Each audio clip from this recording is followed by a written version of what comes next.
Hola amigos, soy Claudia y hoy me encuentro con una persona súper especial. Kenneth Mueller nos viene a contar acerca de su nueva película Nevaj, que va a estar en salas de cine. ¿Cuándo, Kenneth? A finales del mes de mayo esperamos ya estar en todas las salas de cine nacional. Buenísimo. ¿Quieres saludar a los amigos de República? No, pues un gusto siempre estar acá. Gracias por el apoyo y al final por dejarnos expresarnos y decir las cosas que pensamos también. Y eso es siempre grato. Buenísimo, Kenneth. Pues mira, yo quería entrevistarte porque realmente esta película me parece, bueno, el tema ya es suficientemente, pues no sé si llamarlo controversial, pero sí es un tema bastante, que da mucho de qué hablar, mucho de qué pensar. Entonces quería que me contaras un poquito por qué se llama Nevaj, empezando por lo básico, ¿no? Pues mira, primero porque cuando la primera impresión que tuve al llegar al lugar, la primera vez que fui, fue que era un sitio que el mundo debía conocer. Y porque me pareció mágico, me pareció angelical, parecía un lugar con el que no me había topado en el país.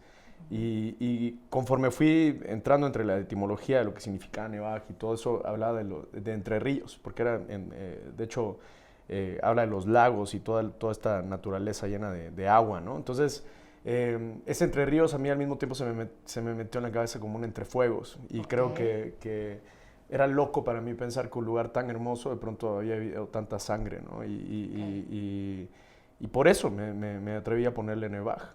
Creo que era el nombre que me sugirió la vida, ¿no? Al final. Me encanta, Kenneth.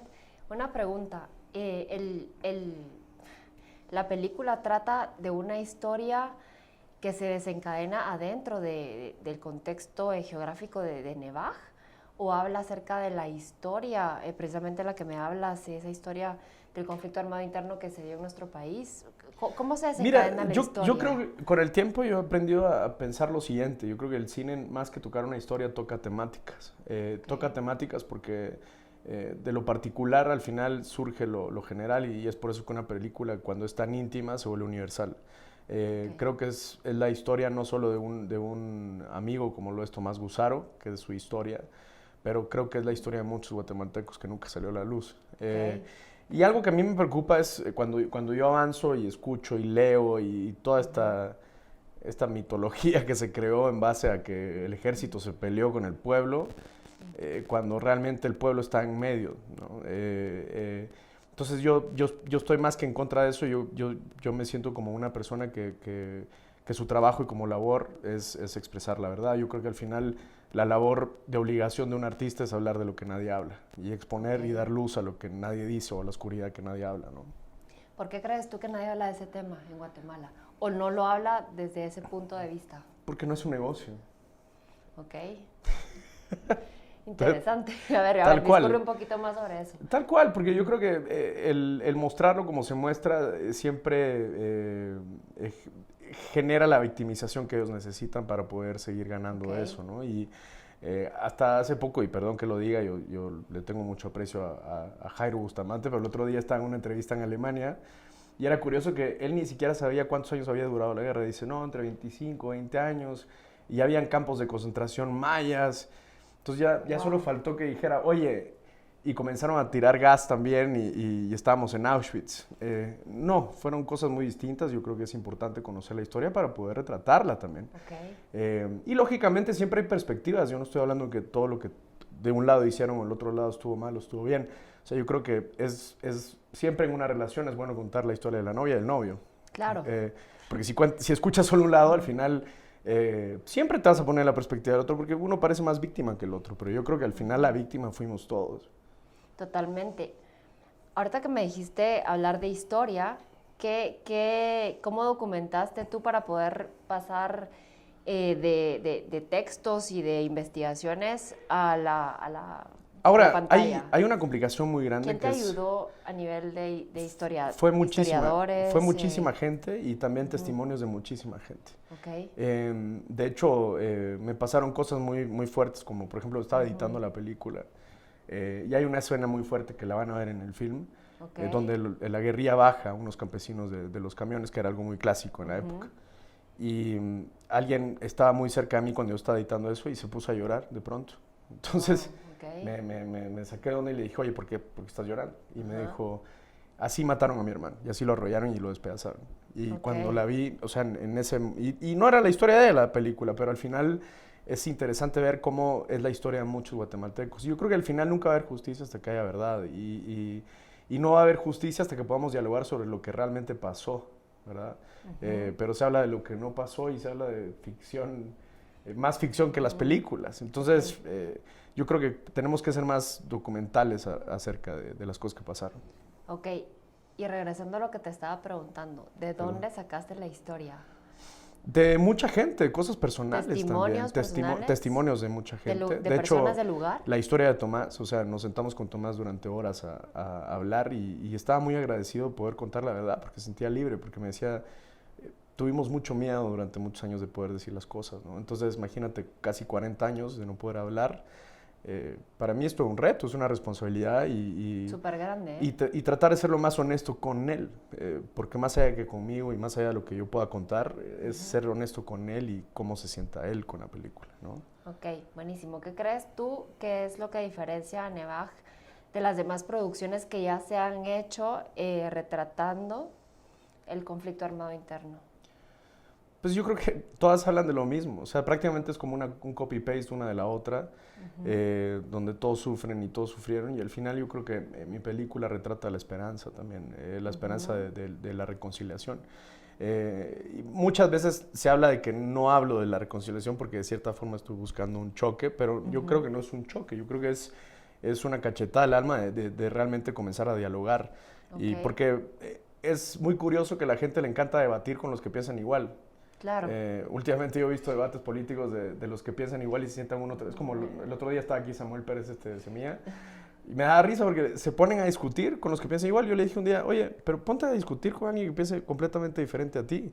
Entonces ahí vamos a encontrar un criterio. Pero eso de estar dialogando entre los mismos Entonces no hay debate, solo es como una palmadita. No es debate, es una palmadita y más que una palmadita creo que es desinformar al pueblo también. Claro. Y es una responsabilidad muy grande y creo que el de ustedes los periodistas más grande aún porque ustedes son el termómetro de un país, ustedes son la temperatura que vive el país, o sea, ustedes pueden deprimir a una sociedad completa. Claro. Y lo han hecho, lastimosamente.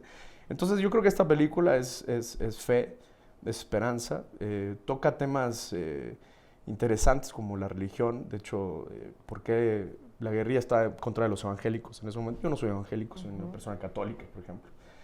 Pero es bien interesante ver cómo la religión siempre está entrelazada entre este tipo de cosas y entre la manipulación también de las personas, ¿no? Y porque me voy topando hasta con un sacerdote que andaba armado en medio de la montaña apoyando la guerrilla. Entonces te topas con cada situación que es muy compleja y que hay que exponerla para comenzar a analizar y hablar sobre ella. ¿Por qué pasaron estas cosas? Totalmente, Kenneth. Bueno, y no podemos dejar de lado el tema, bueno, estamos hablando un poquito de la historia y etcétera, pero tenemos que hablar de los personajes que van a participar en la película. Tienes muy buenos actores de talla mundial. ¿Nos puedes contar de eso un poquito? Sí, bueno, con Saúl Lizazo nuevamente volvemos a trabajar. Queríamos hacer otra película juntos, está haciendo una actuación especial. Ana Serradilla, que para mí es un sueño trabajar con ella. Claro. Yo le había hecho casting hace 11 años, cuando yo estaba comenzando mi carrera. Yo creo que ni me tomó en serio y de pronto me la topo otra vez y que aceptara venir a Guatemala a filmar con nosotros. Creo que, y comenzó, ella fue el día 1 de rodaje y le dio un nivel a la película porque comenzamos todos a filmar a partir de ella y fue muy importante para nosotros ponerla ahí. Sí, elevó la barra. Claro, y después me topo con un Fernando Cuautle que curiosamente yo enseñándole el tráiler a una castinera lo ve y me dice, wow, este chavo es increíble, qué rostro, todo. Y ahora está coprotagonizando una película con Diego Boneta, con mi amigo Michel Franco, que es uno de los mejores directores del mundo, a mi criterio. Está en Tijuana también en la serie Netflix y él es el protagonista de la película. También está David Medel, que sale en Club de Cuervos, Diego Alfonso, que es de Argentina también, y de ahí varios guatemaltecos. Y descubrimos, más que descubrir, yo creo que ya existían, lógicamente, pero para mí fue un descubrimiento verlos en cuadro porque creo que hay un talento increíble en Guatemala, ¿no? Entonces, Andrea Zapeta es una que a mí me impresionó su belleza, su encanto de adentro hacia afuera.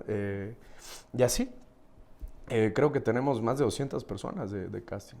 Ok, y ahorita que dijiste el talento guatemalteco, te voy a hacer la pregunta que todo el mundo probablemente te van a preguntar o van a... ¿Por qué no hay más actores guatemaltecos en la película? ¿Por qué los principales no son guatemaltecos? Porque yo creo en la amalgama. O sea, yo no creo que el Ok. cine sea un país. Yo tampoco me considero como que un país tiene que ser el texto. O sea, el texto fílmico es... tú ves en las películas de cualquier persona actual y no es, el talento tiene que ser de acá, no, al contrario, porque yo creo que esa suma y esa mezcla de culturas es lo Ok. que hace que una región crezca.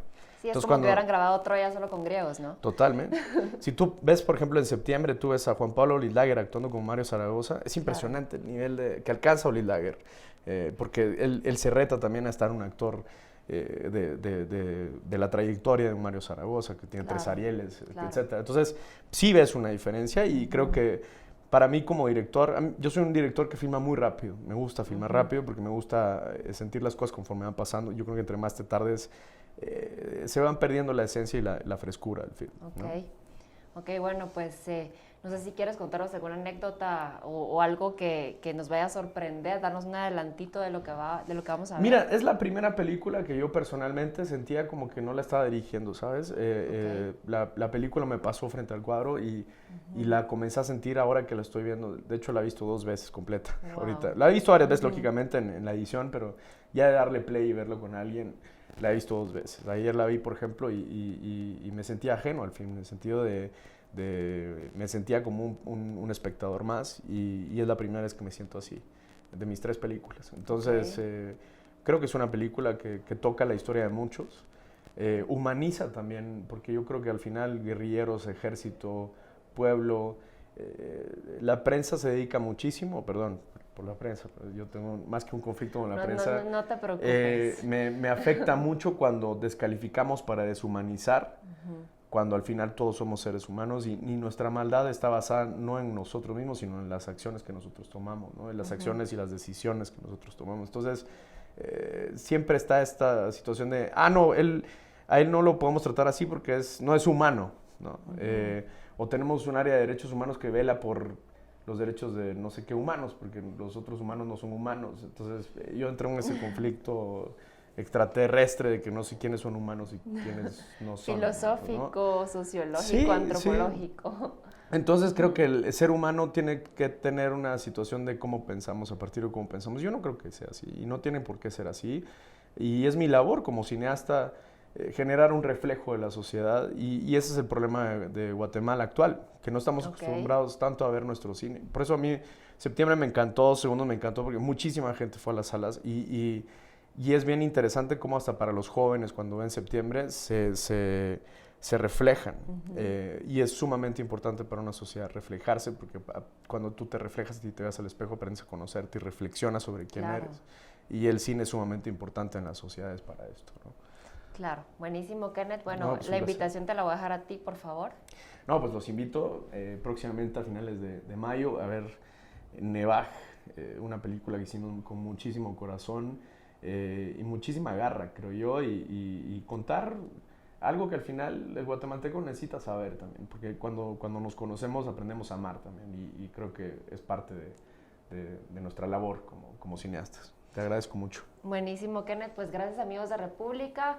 Los invitamos a que nos sigan viendo para darles adelantos de Nevaj, una película que está contada desde un ángulo distinto, no se la pierdan y nos vemos a la próxima.